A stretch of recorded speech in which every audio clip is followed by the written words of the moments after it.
I'm one of the few people who interacts with the LRF on several levels, so I get a little advantages when I ask my questions. And I want to make 2 comments and then ask 2 questions. One is to congratulate Wakonyo and her team and the board for the work you've done.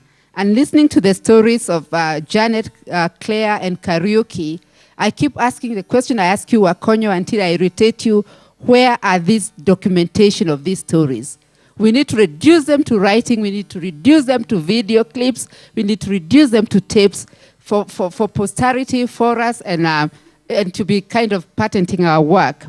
I know that Nagola is in the house. In 2009, we went to a village in Kuria, a little village called Koimbotobo. I don't even think it's on the map. Komotobo, yes. And as we were talking to clergy, you know, clergy are all men, powerful men in a community. There was a group of women sitting aside working at an institution.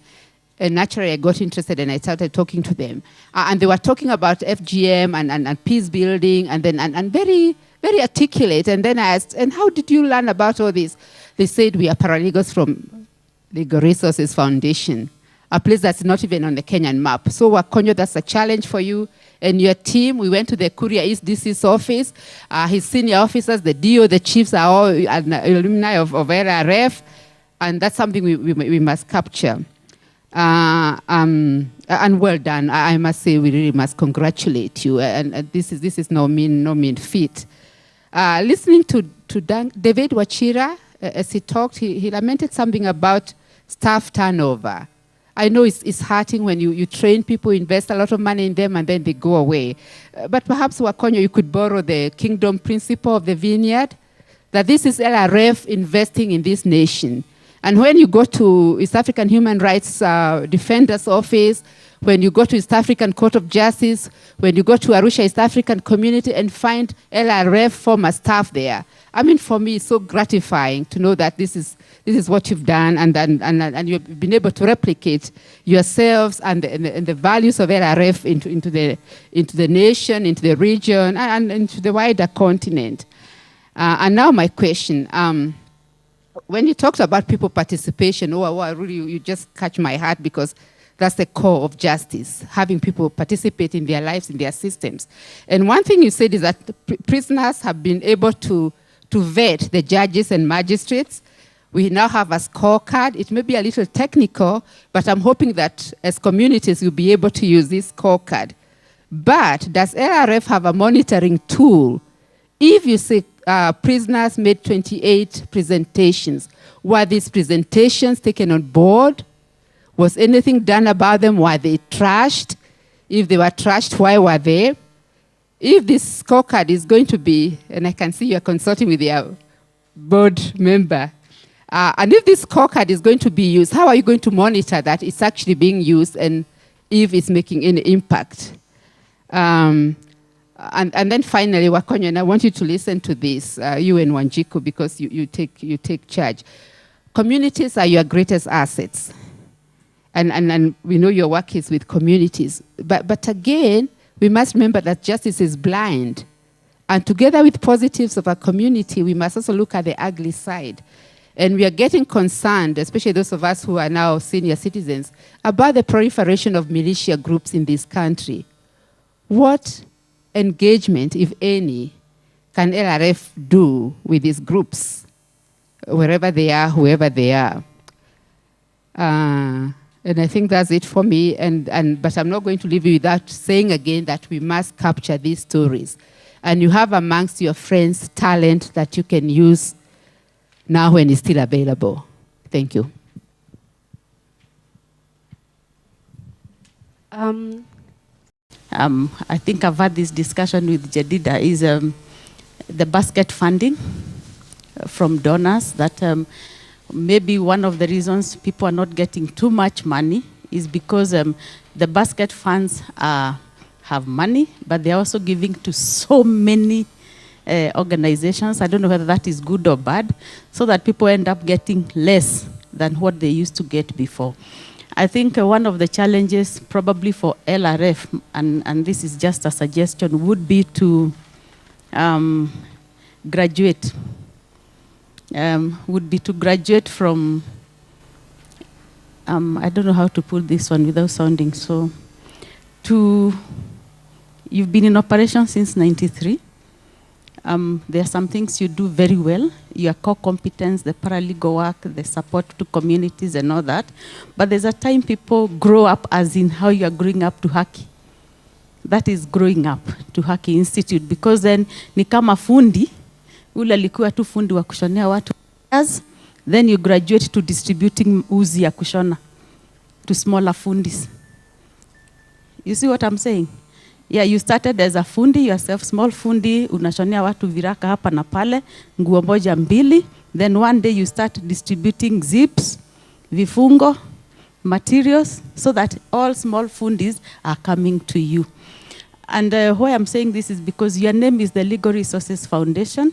You could graduate to the center, to the central place for all people who do the kind of work you do come for resources. And I'm sure if you did that, you would be a service organization servicing smaller, younger entrants into that field with the, so they have the curriculum development, the materials, share, what Njeri is saying here about documenting and people coming to you to get these nice stories, the stories for change. People who want to fund the work you do coming to you for direction, what has work been done. Actually, you become a real legal resource center where people come to get. And that one, you would not have too much competition because you're actually adding value to younger and to people like Karaoke who are down there in the counties who will want to come to you once in a while to consult and get expertise that is not available. So you become the big sister or the big brother to the smaller people, to the younger, not smaller, really younger people who are coming into that, because the work is a lot. The work is truly a lot. But you need to go up there and start providing services to that industry in a way of probably doing research, tough research in that field, case studies and best practices and all the things that probably people out there won't have. The other one which and I think that one can position you to getting funding that would be not from too many people, but a funding you can get that can run for years, especially through this Sustainable Haki Institute you're starting. Then the other one I thought was to be a place, even provide, to become like a resource center, you know, a library, yeah, where you do this serious document, and I think it should be part of your strategic objectives to be a documentation par excellence for legal work in Kenya, and also to disseminate, to pass out this information, because if you do this good work, if I didn't come here today, I would not have known about nucleus. I had to come here physically to see Karaoke, to hear Claire, to hear other people. How can you make this work be done so that you are not all going to the same donor to look for money to do the same work without knowing that other people are doing it? But maybe, and also the networking aspect of it. I didn't hear it a lot in here. I heard about people you are working with, but networking for value addition. For now, let me just say that. So, add my voice to saying that I think you guys are doing a really, really great job, and congratulations on all the work that you're doing. I think it's wonderful to associate with the LRF.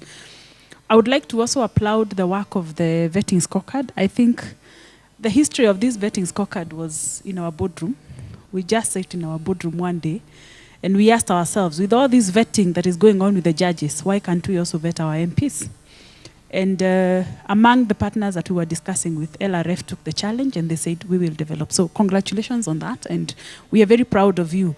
And everywhere where we talk about the vetting scorecard, it's receiving a lot of interest. And with the partners in Diaconia, I mean, we've made it like, it's almost like being forced, eh? You know those conditions. It's become like, you know, if you're doing voter education, if you're doing civic education, then, you know, do the vetting scorecard, which is very useful, and we are very, very proud of that.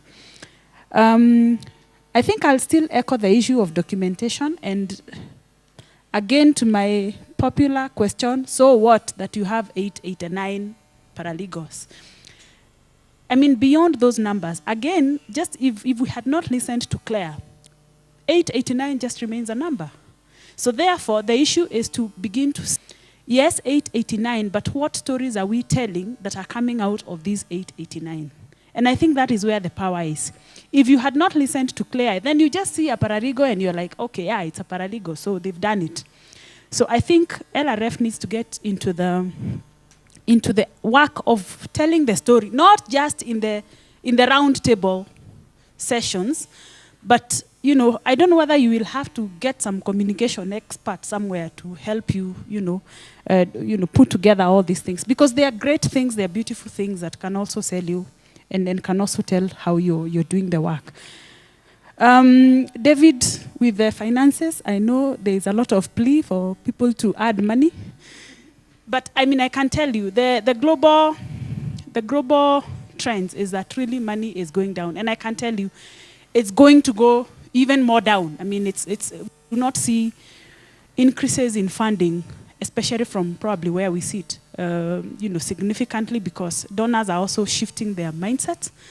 They are thinking of going to private sector support, so it's not going to be easy. And therefore, I think, even as we were discussing in the marketplace about the Haki Institute, how you will position yourself to continue to grow. I'm glad that you can already begin to see the fact that, if you look at the Haki Institute and from what David was presenting, the fact that you can see an increase in terms of the growing support into the organization from the Haki Institute, I think the future is promising for the Institute. Therefore, you need to continue being encouraged.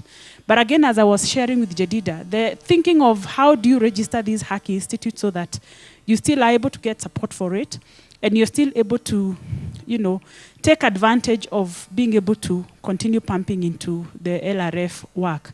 I think those are things that you may need to probably reflect on.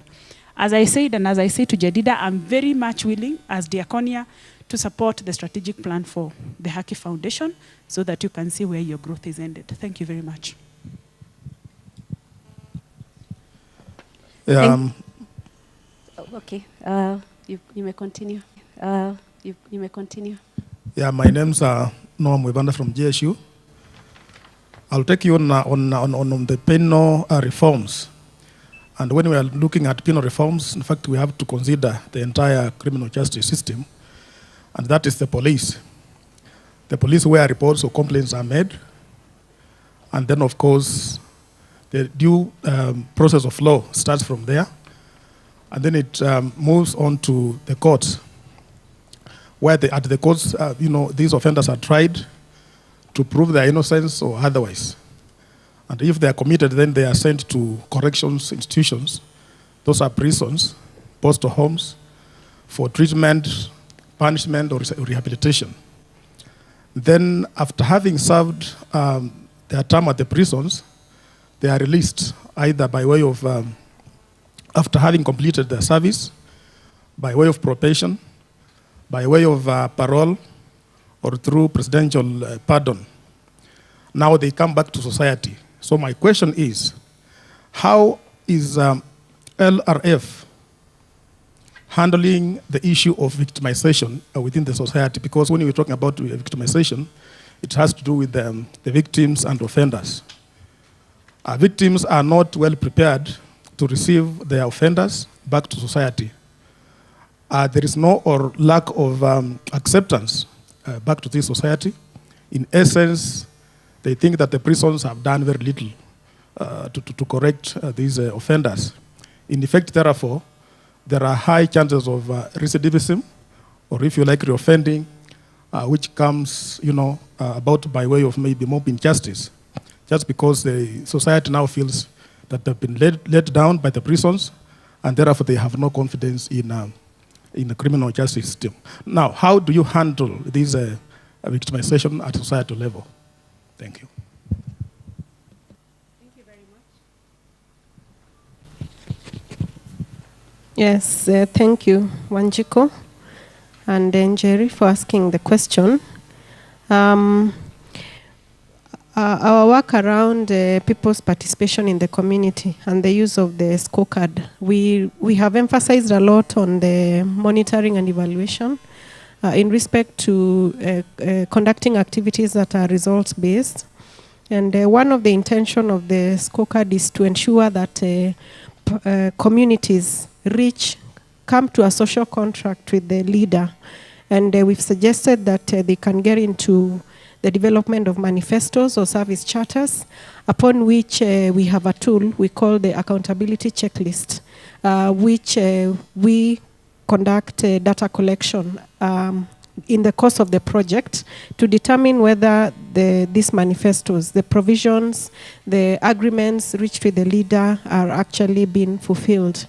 So we've started using it, especially in this electioneering period, to determine what kind of leaders that the communities will have. And we've already received a lot of requests from counties such as Nyeri, where aspiring leaders want to use the scorecard to have the communities vet themselves. So that's a way in which we will be monitoring whether the scorecard needs improvement, it's working, and whether the leaders that the communities choose or elect are worthy of Chapter 6 of the Constitution. Another way which Lucy Diaconia mentioned is through the partners. I can tell you, since we are funded by Diaconia, that there is a lot of emphasis on results-based. And I believe that through the results that we will receive from LRF and the other partners, 12 partners, it will also be another indirect way of measuring and monitoring the use of the scorecard, together with the information that you are getting. Then lastly, Janet mentioned the journal. And for us, we use it during our monitoring visits in the community, where we want to see what kind of, what are the communities, what is the voice of the community, what are they saying? And therefore, it will be another forum for us to monitor on the leadership and integrity scorecard. Are they satisfied? Are they utilizing the part 1 on the community vetting? Are they satisfied with the criteria? And do they think that it needs to be improved at the next level? So those are some of the examples that as LRF will be using to monitor the integrity and the use of the scorecard. Thank you. Thank you, Wanjiko. In respect to issues to do with Mauritius, these have been a major challenge, not just to LRF, but as it is to the nation. But of late, we have had a deliberate effort to look into issues of extremism, not just from the local level, but at the international level, knowing our engagement with KDF and Somalia. Because we have realized that recruitment is not just happening out there when you're talking about mosques, for example, when you're talking about Al-Shabaab, but it's also actually happening within our own perimeters in the prisons, whereby you find that we already have suspects that we are holding who have Al-Shabaab origin or suspect of these particular militias. We also have Mongiki, people who you get and they get them in prisons. You remember the whole saga we had in Murang'a, Kirinyaga, and the rest. You remember we have Sungu in Kuria, Migori, Rongo, and Kisii prisons. We have the Taliban boys in Kisumu, and name them. And for us is how to focus on the youth who are mostly vulnerable to these particular processes. And one of the things is we are working closely with partners who are like-minded in terms of empowering the youth out of crime, to ensure that we focus on them deliberately to have an alternative from crime. Secondly is through taking them, of course, through a lot of capacity awareness in terms of the implications of joining such particular movements.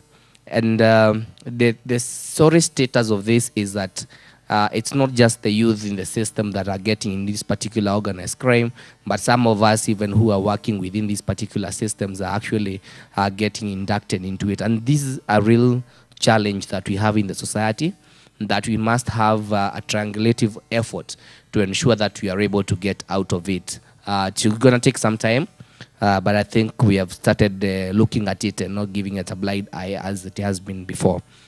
Then looking at the issue of victim rights, This is a topical area that became of interest to Kenya recently.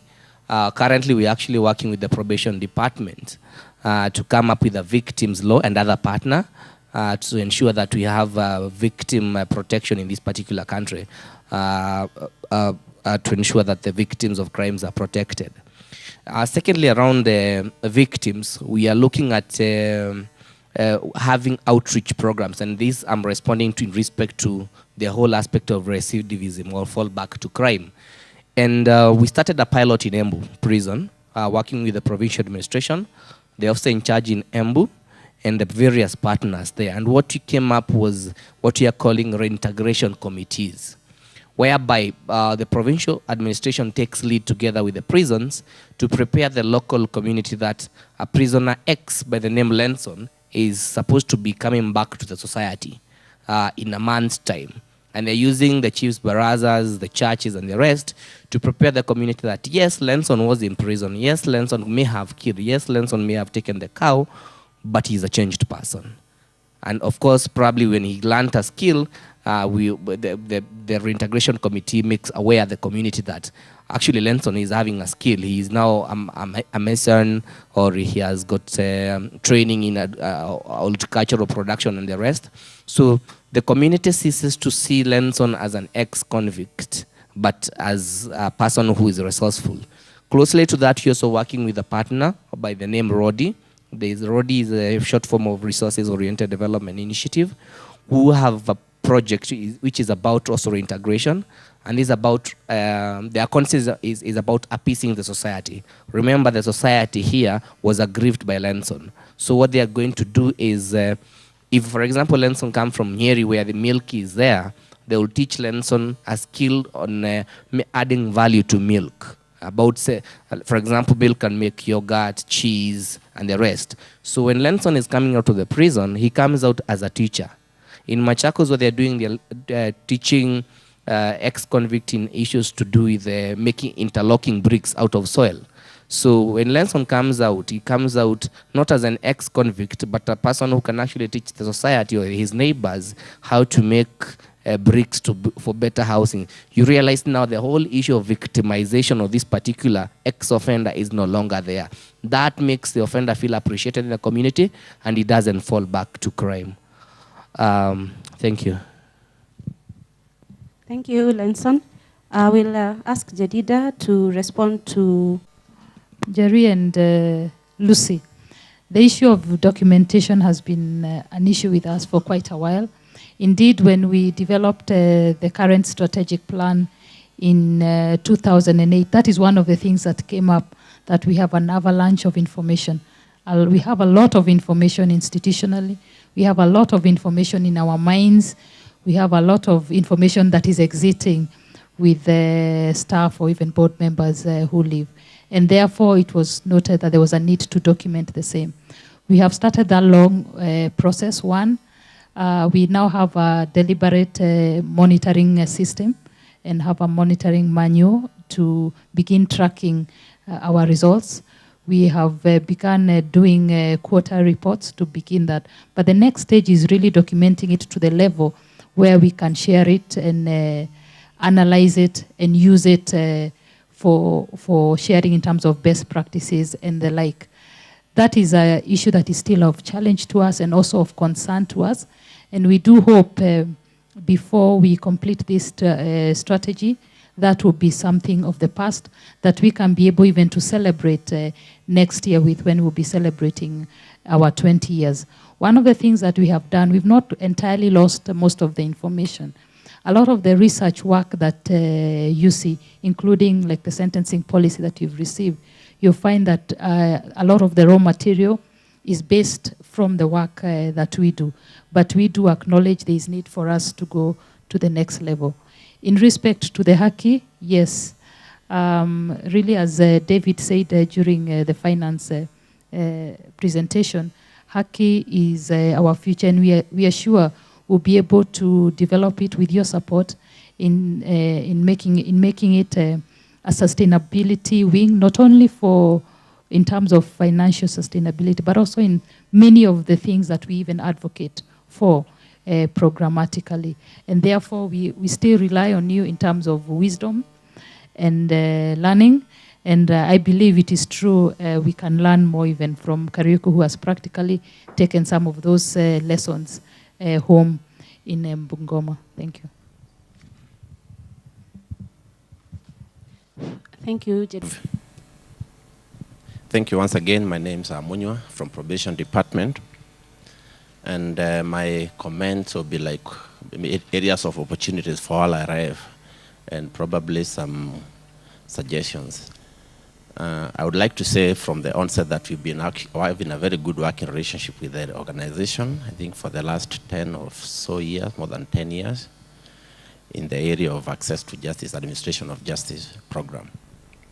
And I want to probably say, like someone said there, that maybe probably LRF needs to reposition itself and expand its threshold in terms of what they want to do so that they can cover all aspects of emerging issues in society, like expand your vision from just, I think there was a time your vision was access to justice to all, but I can see now it's been like changed to just an equitable society. That means that you are evolving or transforming according to the needs of society. So I can see the areas of Aki Institute is coming up. So the Aki Institute should not just be for paralegalism training. I think you need to expand that to cover all aspects of advocacy and paralegalism and all other human rights training and all that. Then the area of access to justice in the administration of justice program. I really appreciate the work that is being done by Legal Resources Foundation in the area of alternative dispute resolution. That is the traditional dispute resolution mechanisms. And I would like to say, and I also talked to Jedida and Lenson about it, we had no idea that the organization is working on this area. And until the other day that I called them, our PS is very passionate about this. He even set up a committee that I was chairing to come up with how can we come up with structures which are based in the community and which are also acceptable by our courts so that we can entrench the 95% of people who do not come to court. Because we understand there are so many organizations and mechanisms that are working out there.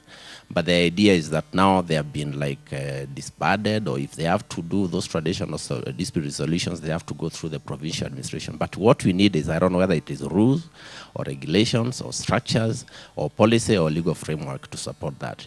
Because I think what we are getting from the CJ is a good indication that they are supporting it. Again, in terms of affirmative action, I think I would like to say as a ministry also we have been working on the area of special needs offenders. And I think from what Lenson was demonstrating there during the marketplace is that you are really covering a lot of them. And as government, you also realize that we have very good ideas, but once they come up, we come up with even the frameworks, but like they die out.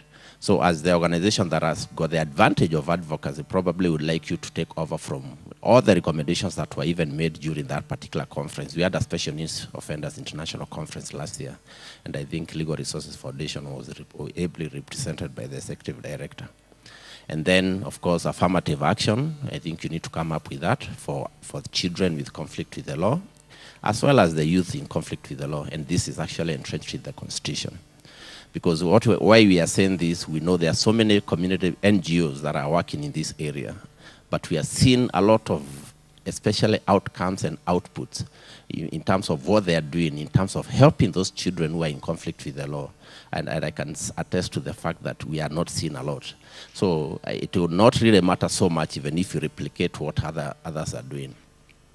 In the area of advocacy, I think LRF has also been doing a lot of that, especially in the governance area, devolved funds.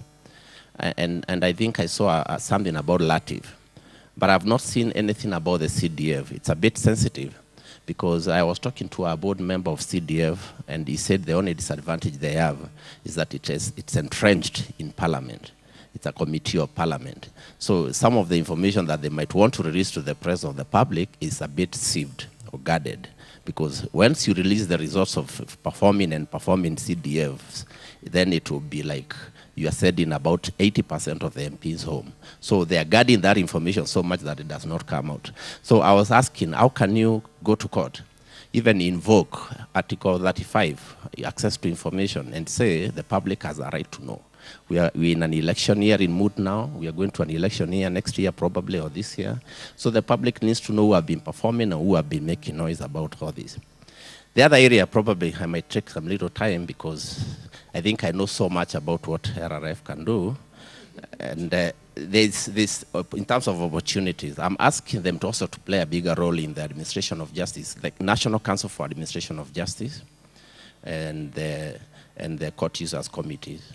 And of course, in the area of decongestion of prisons, the parole system, how can we operationalize some of these things? Because as we know, the act that set up the NCAJ is supposed to, I think they're supposed to be meeting quarterly, but I think if I'm not wrong, the last time they met was in August last year when they were launching it. I stand to be corrected, but I think they have not probably been meeting as often that they should be meeting. So what we are trying to say is how can we probably prompt this particular committee, maybe I stand to be corrected, to be at least be meeting to resolve issues that are coming out from the ground, especially through the court users committees, because it is that particular organ at the national level that can actually look at all those things that are coming from the court users committee. And that way now we'll be seeing that justice is flowing from top or from bottom top situation, so that the recommendations are taken seriously and acted upon.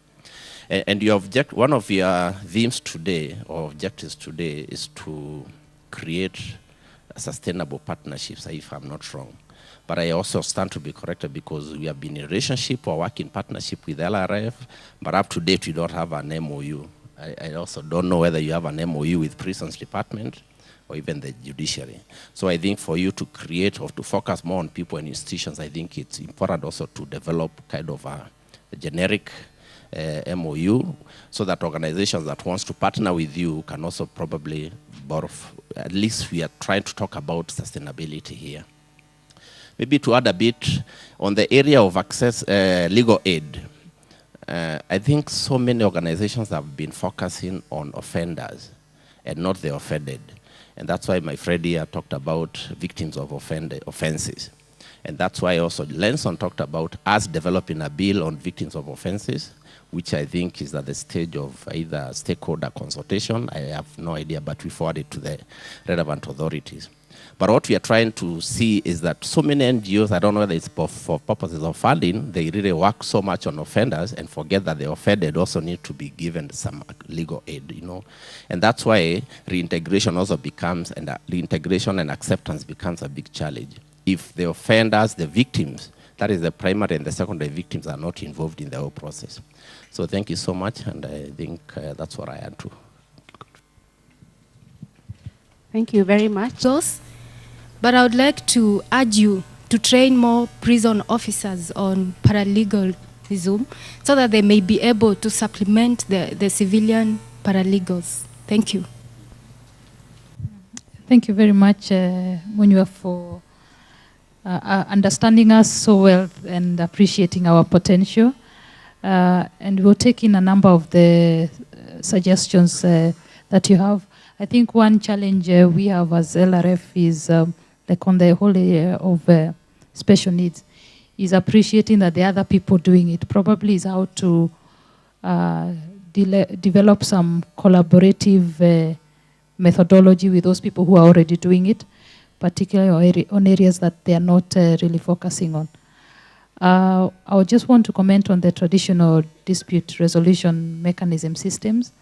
We have draft rules, and we are working on them vigorously. In fact, this week there will be a meeting with the Council of Elders, the Luo Council of Elders, and the same will be shared with them, because it is true that a lot of the disputes are out of court, and people are managing their disputes out there. Some are happy and some are not, but there's need for us to institutionalize that, especially now with it being recognized in the Constitution. We were very instrumental in that amendment in the Constitution because we found value. You heard when Janet was speaking, a lot of the disputes are really settled there. Listening to her, you'd actually think she's both the High Court, Court of Appeal, and almost Supreme Court, all rolled up in one at the village level. And therefore there is need for us to recognize them and also regulate them, but not control them.